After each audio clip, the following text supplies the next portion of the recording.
దాగున్న పళ్ళెంతో అతిశయం, ఆ సీతాకోక చిలక ఒళ్ళెంతో అతిశయం, వేణువులో గాలి సంగీతాలే అతిశయం, గురువెవ్వరు లేని కోయిల పాటే అతిశయం, అతిశయమే అచ్చెరు వందే నీవేనా అతిశయం, ఆగిరులు ఈతరులు ఏ ఝరులు లేనప్పుడు ముందున్న ప్రేమేగా అతిశయం.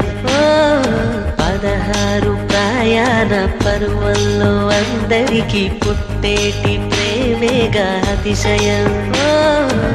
పువ్వుల్లో దాగున్న పళ్ళెంతో అతిశయం, ఆ సీతాకోక చిలక ఒళ్ళెంతో అతిశయం, వేణువులో గాలి సంగీతాలే అతిశయం, గురువెవ్వరు లేని కోయిల పాటే అతిశయం, అతిశయమే అచ్చెరు ఉంది